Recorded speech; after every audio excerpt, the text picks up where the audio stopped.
Pemerintah kini tengah bergerak melaksanakan transformasi ekonomi. Presiden Prabowo Subianto mengakui agenda transformasi ekonomi yang sedang dijalankan pemerintah tidak akan berlangsung mudah. Berbagai perubahan mendasar yang dilakukan diperkirakan akan menghadapi tantangan dari banyak pihak.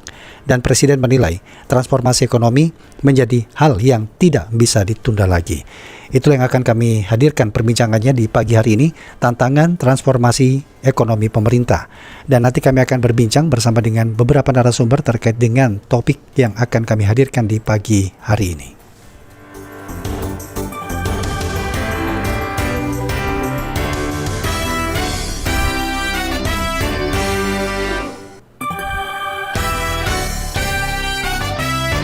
Indonesia Menyapa Pagi. Dan kami telah tersambung bersama dengan narasumber kami, tenaga ahli Bakom RI atau Badan Komunikasi Republik Indonesia, Aditya Laksmana.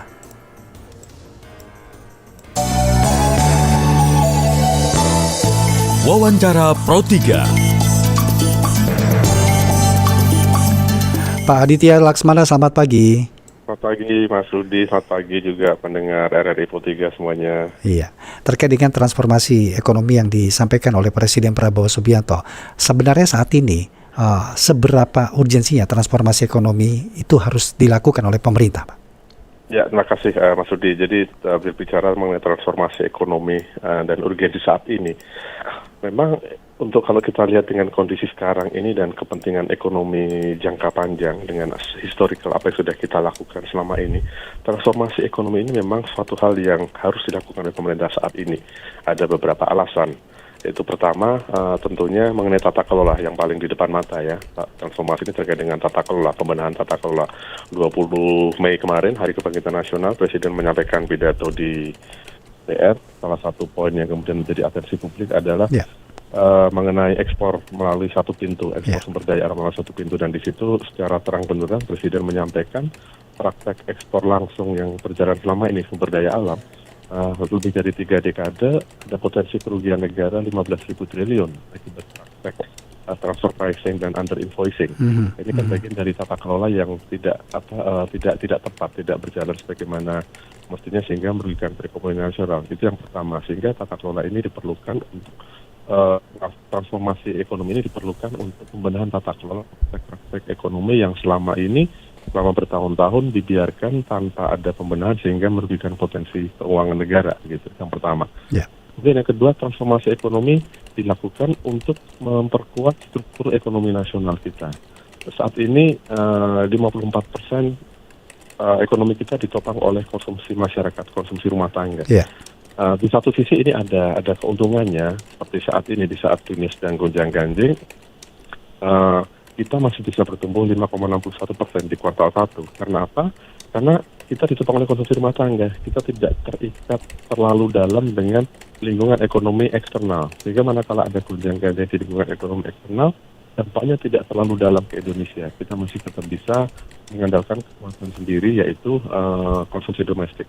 Tapi struktur ekonomi domestik ini sangat tidak ideal di dalam perekonomian, karena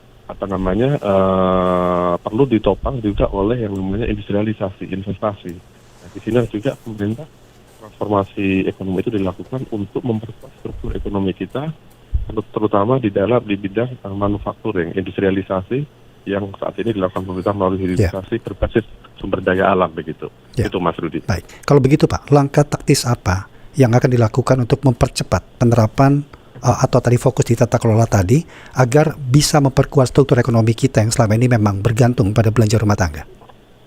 Sebenarnya saat ini pemerintah telah melakukan akselerasi ya, kalau kita lihat melalui hilirisasi itu.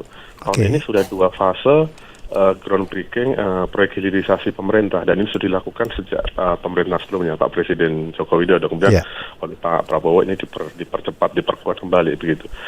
Tahun ini sudah 2 fase, ada sekitar hampir 30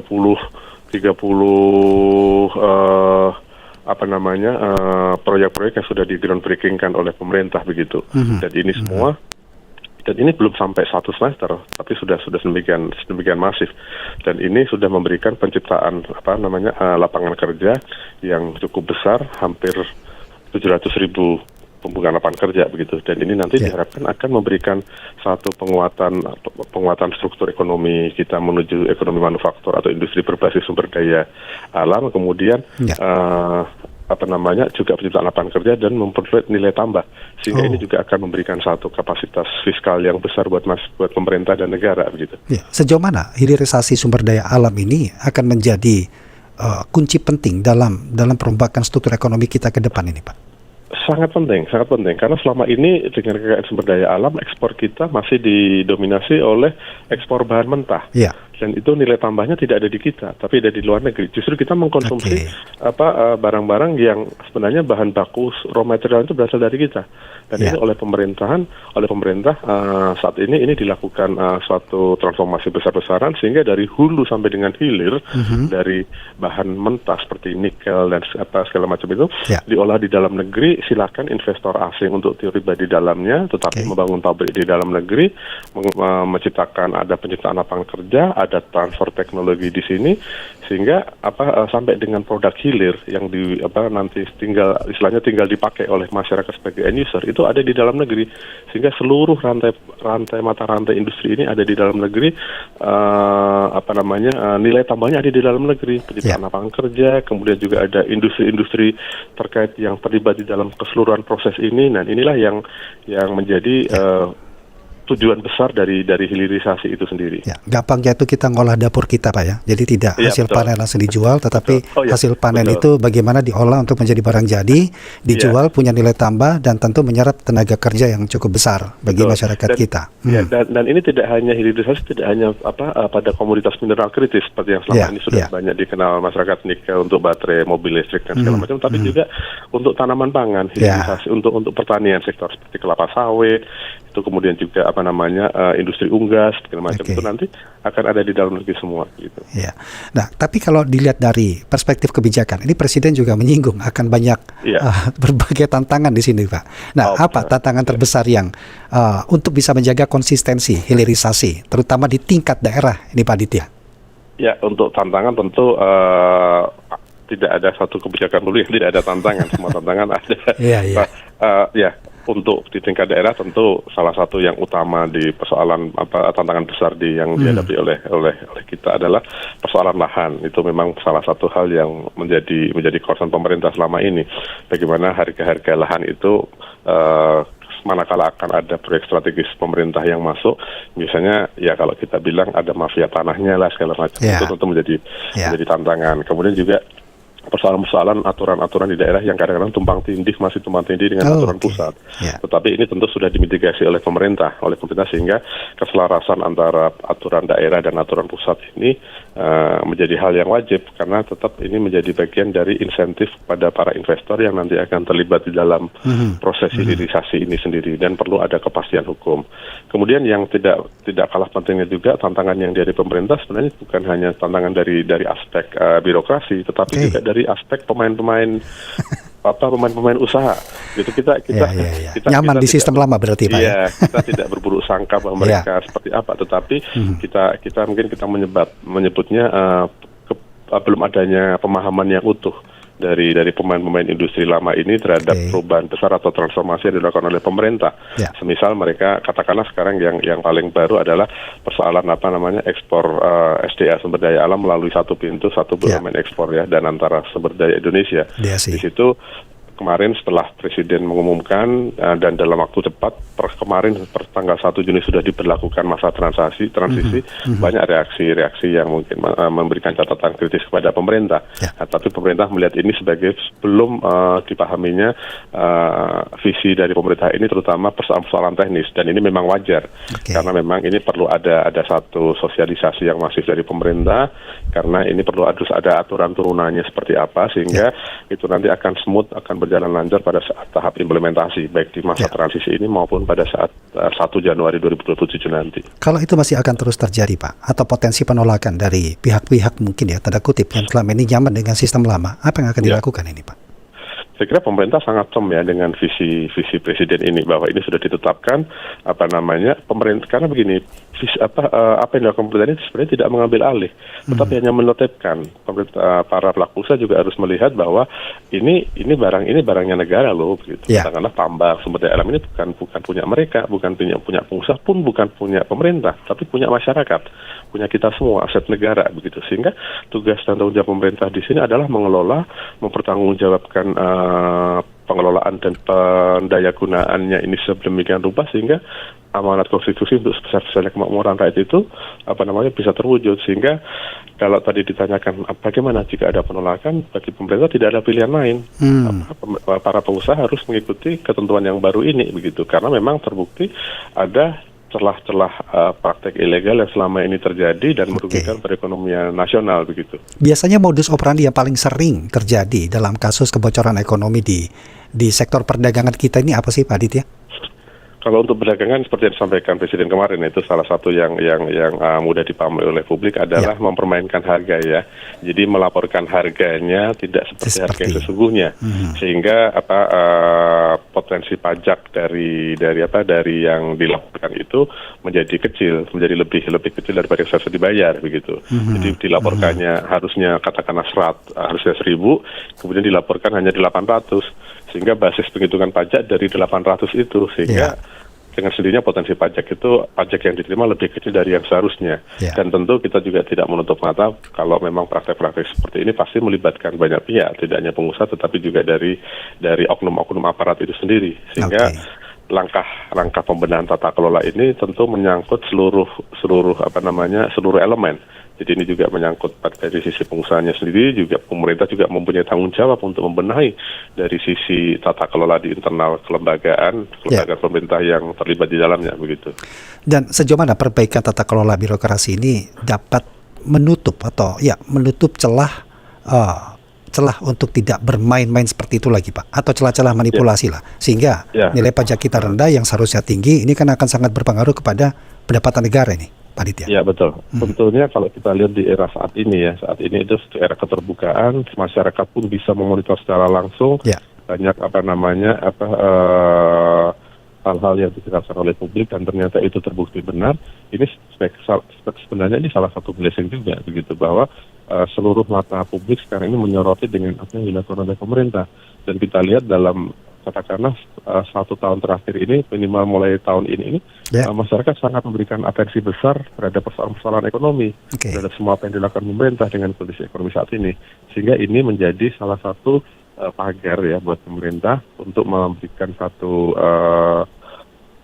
pelaksanaan atau implementasi tata kelola yang seperti yang diharapkan.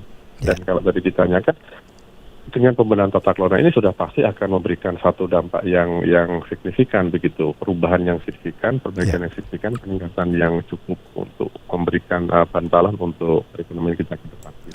Apa, Pak Aditya, indikator yang sederhana aja yang bisa digunakan oleh kita sebagai masyarakat umum untuk menilai bahwa langkah transformasi yang dijalankan oleh pemerintah ini, terutama dalam sisi tata kelola tadi, termasuk birokrasi, ini dapat berjalan di jalur yang tepat yang sudah direncanakan sebelumnya? Baik, salah satu indikatornya tentu, dan ini masih berproses ya, tentu tidak bisa serta-merta, adalah seberapa besar penerimaan nanti yang bisa didapat oleh pemerintah dari tidak-tidaknya saat ini di tahap awal ada 3 komoditas strategis ini, batu bara, kemudian kelapa sawit, ferroalloy, ferroalloy atau paduan besi ya.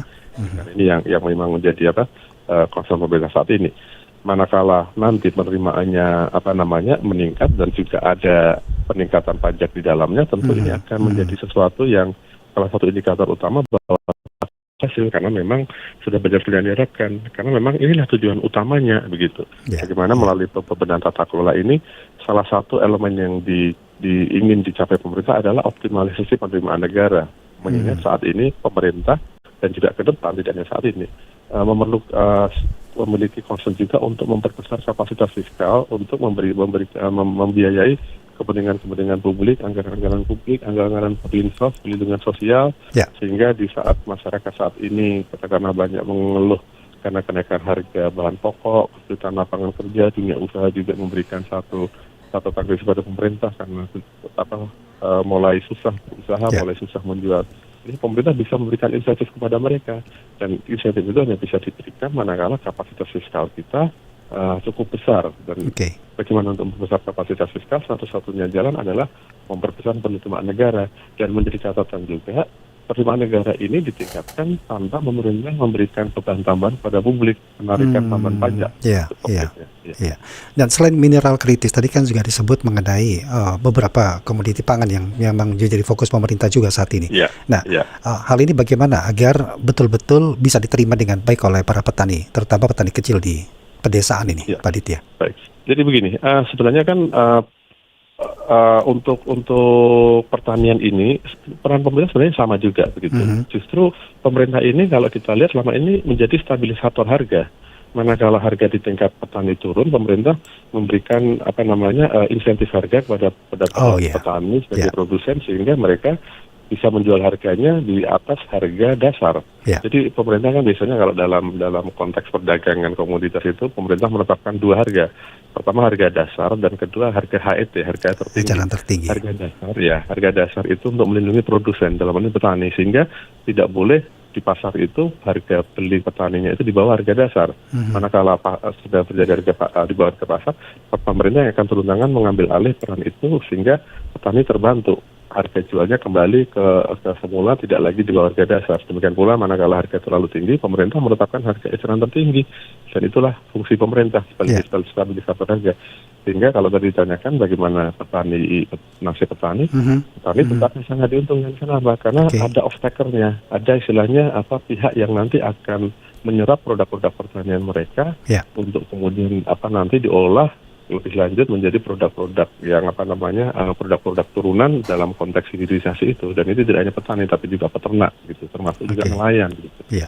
Nah, menjaga agar stabilitas harga barang pokok di pasar ini tetap aman selama proses transisi ekonomi ini berlangsung, apa yang akan dilakukan ini, Pak? Ya, terkait dengan stabilitas harga ini sebenarnya menjadi pekerjaan pemerintah dilakukan saat ini gitu. Jadi tidak terlepas adanya transformasi ekonomi, memang kondisi saat ini kita juga melihat sedang tidak baik-baik saja secara global, dan ini kita juga ada imbasnya. Dan langkah yang sekarang dilakukan pemerintah adalah menjaga daya beli masyarakat, memastikan stabilitas pasokan, dan sehingga harganya bisa stabil. Dan mempertahankan daya beli ini yang dilakukan pemerintah tentu dengan memperbesar kapasitas fiskal mereka, dengan cara memberikan stimulus kepada masyarakat juga.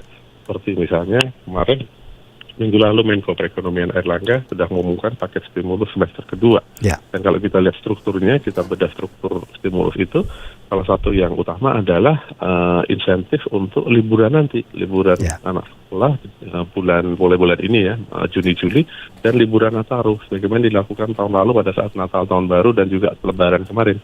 Ini dengan insentif-insentif ini pemerintah sebenarnya memberikan ruang fiskal kepada rumah tangga, kepada masyarakat untuk bisa melakukan mempertahankan daya beli mereka.